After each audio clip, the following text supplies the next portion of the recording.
Hi! Hello! నమస్తే. C vitamin ఎక్కువగా ఉండే ఉసిరికాయలతో ఆమ్లా బ్రష్ తయారీ చూసేద్దాం రండి.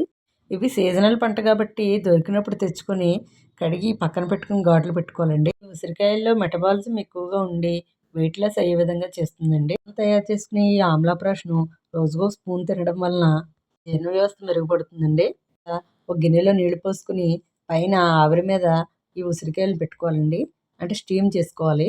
తర్వాత వాటిని తీసి మిక్సీలో వేసి ముద్ద చేసుకోవాలండి. ఈ ఉసిరికాయలు మనకి ప్రకృతి ప్రసాదించిన వరం కాబట్టి దొరికినప్పుడు వీటితో చాలా అంటే చాలా వెరైటీస్ తయారు చేసుకోవచ్చండి. ఈ వీడియోలో నేను చూపించిన విధంగా అల్లం, మిరియాలు, యాలక్కాయలు, లవంగాలు తీసుకోవాలండి.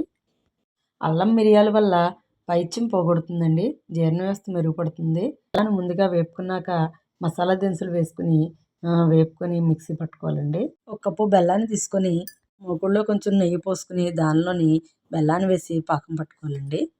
మిక్సీ చేసి పక్కన పెట్టుకున్న ఉసిరికాయ ముక్కలను కూడా వేసుకుని, తర్వాత మనం రెడీ చేసుకున్న పౌడర్‌ని కూడా వేసుకొని, లాస్ట్‌లో కొంచెం కాజు, బాదం పలుకులు కూడా వేసుకోవాలి. చూసారు కదండీ! ఎంతో ఆరోగ్యాన్నిచ్చే ఆమ్లా బ్రష్ రెడీ అయిపోయింది. ఉసిరికాయల్లో సి విటమిన్ ఎక్కువగా ఉంటుంది కాబట్టి నోటిపూతలు రాకుండా ఉంటాయండి. బీపీ, షుగర్ ఉన్నవాళ్ళు కూడా రోజుకి ఒక స్పూన్ ఈ ఆమ్లా బ్రష్‌ని తినడం వలన అవి కంట్రోల్‌లో ఉంటాయండి. తీయగా, పుల్లగా, ఘాటుగా చాలా అంటే చాలా టేస్టీగా ఉందండి. వీడియోని చూసిన ప్రతి ఒక్కరు లైక్ చేయండి, షేర్ చేయండి, సబ్స్క్రైబ్ చేయండి.